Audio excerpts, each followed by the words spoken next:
بسم اللہ الرحمن الرحیم بسم اللہ وحدہ والصلاة والسلام علی رسول اللہ اما بعد۔ ڈاکٹر اسرار صاحب اپنے ایک کلپ کے اندر یہ فرما رہے ہوتے ہیں کہ تراویح جو ہے وہ 20 رکعات ہے۔ وہ کہتے ہیں کہ حضرت عمر رضی اللہ تعالی عنہ نے اس چیز کا حکم دیا، یہ ان کا فیصلہ تھا اور صحابہ رضی اللہ اجمعین نے اس فیصلے کو قبول کیا اور امت اس بات کے اوپر متحد ہو گئی۔ اب پہلے ذرا ڈاکٹر صاحب کا وہ بیان سنیں، اس کے بعد ہم انشاءاللہ ڈاکٹر صاحب کے اس بیان کی وضاحت آپ لوگوں کے سامنے رکھتے ہیں۔ جو اہل حدیث حضرات اس کے اوپر جو ہے چیلنج بھی شائع کرتے ہیں، کوئی ثابت کر دے حضور سے 20 کا کرتے ہیں تو ہم اتنے لاکھ، ہم بھی کہتے ہیں کہ حضور سے ثابت نہیں ہے، کون کہتا دعویٰ ہی نہیں، یہ تو حضرت عمر کا فیصلہ ہے، حضرت عمر کا فیصلہ، خلیفہ راشد کا فیصلہ، اس کو امت نے قبول کیا ہے، لہذا وہ نظام ہے، رہے گا۔ سب سے پہلے تو معذرت کے ساتھ میں آپ کو یا کوئی بھی ایسا شخص جو مجھ سے ڈاکٹر اسرار صاحب کے کسی مسئلے یا کلپ کے بارے میں پوچھتا ہے تو میں اس سے ہمیشہ یہی بات کہتا ہوں کہ بھائی ڈاکٹر اسرار صاحب نے اگر بات کہی ہے تو اس کو سیریس نہیں لینا، ڈاکٹر صاحب کی کسی بات کو سیریس نہیں لینا۔ جب بھی وہ دین کے بارے میں کسی مسئلے مسائل کے بارے میں بات کریں تو آپ نے اس کو سیریس نہیں لینا، کیونکہ نہ یہ ڈاکٹر صاحب کی فیلڈ تھی اور نہ ہی ڈاکٹر صاحب کو اس بارے میں کچھ پتا تھا، ٹھیک ہے۔ ڈاکٹر صاحب شریف آدمی تھے، ٹھیک ہے، ان کو وہ کام کرنا چاہیے تھا جو وہ جانتے تھے، جس کا کام اسی کو ساجے، اور ڈاکٹر صاحب کو یہ کام نہیں پتا تھا تو ڈاکٹر صاحب ایسے ہی جو ہے نا اس کام میں گھس گئے، جو اچھا نہیں کیا۔ بہرحال ہم ان کو برا بلا نہیں کہتے، لیکن بہرحال انہوں نے اچھا نہیں کیا۔ اب ظاہر ہے کہ وہ انجینئر محمد علی مرزا صاحب سے تو اچھے تھے، اس وجہ سے کہ وہ پھر علماء کو گالیاں بھی نہیں دیتے تھے، مسئلے اگر غلط بیان ہو جائیں تو ظاہر ہے کہ انسان کی خطا ہے، لیکن پھر یہ کہ بندہ ساتھ میں علماء کو برا بلا کہنا شروع کر دے، گالم گلوچ کرنا شروع کر دے اور ان کو نعوذ باللہ پھر طعن و تشنیع کرنا شروع کر دے، صحابہ کے اوپر ہاتھ ڈال دے، تو یہ بہت بری بات ہوتی ہے۔ البتہ ڈاکٹر اسرار صاحب نے یہ کام نہیں کیا، اگرچہ مسائل انہوں نے غلط ضرور بیان کیے ہیں، تو جب بھی ان کا دینی کوئی بھی مسئلہ سنیں اس مسئلے کو سیریس نہ لیں۔ مثال کے طور پہ یہ مسئلہ ہے کہ حضرت عمر رضی اللہ عنہ نے یہ فیصلہ کیا 20 تراویح کا، اور پھر یہ ہے کہ امت نے اس فیصلے کو قبول کر لیا، تو کہتے ہیں ہم اس وجہ سے 20 تراویح کے قائل ہیں۔ سب سے پہلی بات یہ ہے کہ وہ اس بات کو تسلیم کرتے ہیں کہ نبی صلی اللہ علیہ وسلم سے 20 تراویح کا کوئی ثبوت نہیں ہے، ٹھیک ہے، یہ بات ان کی ٹھیک ہے کہ نبی صلی اللہ علیہ وسلم سے 20 تراویح کا کوئی ثبوت نہیں ہے، نبی صلی اللہ علیہ وسلم سے 8 تراویح کا ثبوت ہے۔ بخاری کے اندر حدیث ہے، سیدہ عائشہ رضی اللہ تعالیٰ عنہ فرماتی ہیں کہ ما کان یزید فی رمضان ولا فی غیرہ علی 11 رکعۃ، کہ نبی صلی اللہ علیہ وسلم نے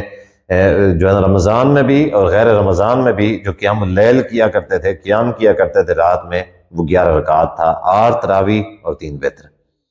اسی طریقے سے یہ کہنا ڈاکٹر صاحب کا کہ حضرت عمر رضی اللہ عنہ نے فیصلہ کیا 20 تراویح کا تو پھر امت نے اس کو قبول کر لیا، یہاں پہ ایک چھوٹا سا میں ایک نقطہ بیان کرتا ہوں۔ حضرت عمر رضی اللہ تعالیٰ عنہ کیوں فیصلہ کریں گے 20 تراویح کا، جب نبی صلی اللہ علیہ وسلم کا یہ جو عمل ہو، نبی صلی اللہ علیہ وسلم کی سنت موجود ہو 8 تراویح کی، تو حضرت عمر رضی اللہ عنہ اس چیز کا فیصلہ کیوں کریں گے بھلا؟ خلیفہ راشد ہو کے، ایک نبی صلی اللہ علیہ وسلم کے اتنا محب اور تابع دار صحابی، سنت کے یعنی متلاشی ہو کے 20 تراویح کا فیصلہ کیوں کریں گے؟ تو یہی بات ہے جو ڈاکٹر صاحب کو سمجھ نہیں آئی۔ اب انہوں نے سنی سنائی جو باتیں ہیں یہ کہ حضرت عمر رضی اللہ عنہ نے 20 کا حکم دیا تھا، حضرت عمر نے 20 کا حکم دیا تھا، حالانکہ صحیح بات یہ ہے کہ حضرت عمر رضی اللہ عنہ نے بھی 8 جو تراویح ہیں ان کا حکم دیا تھا۔ 20 والی جتنی بھی روایات ملتی ہیں ساری کی ساری روایات ضعیف ہیں، اکثر کے اندر تو 20 لیلہ کے الفاظ ہیں کہ 20 راتوں میں تراویح کا، یعنی 20 راتوں کے لیے تراویح کا حکم دیا۔ 20 رکعت یعنی 20 تراویح کا تو رکعات کا تذکرہ ہی نہیں ہے،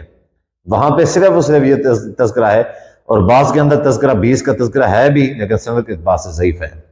سند کے اعتبار سے جتنی بھی روایات صحیح ملتی ہیں حضرت عمر سے بھی، وہ بھی 8 تراویح کی ملتی ہیں۔ مثال کے طور پہ موطا امام مالک کے اندر، امام مالک رحمہ اللہ کی موطا کے اندر روایت موجود ہے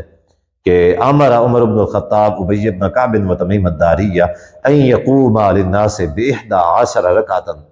کہ حضرت عمر رضی اللہ تعالیٰ نے حضرت ابی بن کعب کو، حضرت تمیم داری رضی اللہ تعالی عنہما کو 8 رکعت تراویح اور 3 وتر پڑھانے کا حکم دیا۔ یہ صحیح سند کے ساتھ روایت موجود ہے۔ اسی طریقے سے ایک اور روایت ہے، کئی ساری حدیث کی کتابوں میں صاحب بن یزید بیان کرتے ہیں کہ حضرت عمر رضی اللہ عنہ کے زمانے میں ہم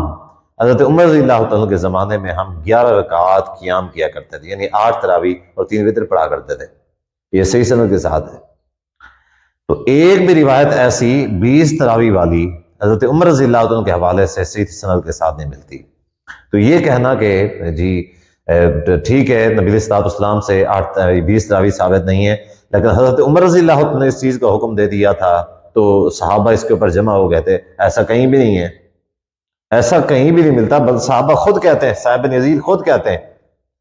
کہ ہم حضرت عمر رضی اللہ عنہ کے زمانے میں 8 تراویح اور 3 وتر پڑھا کرتے تھے، اور امام مالک کی موطا کے اندر یہ روایت موجود ہے کہ حضرت عمر رضی اللہ عنہ نے 8 تراویح اور 3 وتر کا حکم دیا تھا۔ تو یہ کہنا یہ سراسر غلط بات ہے، یہ ڈاکٹر اسرار صاحب کی لا علمی ہے،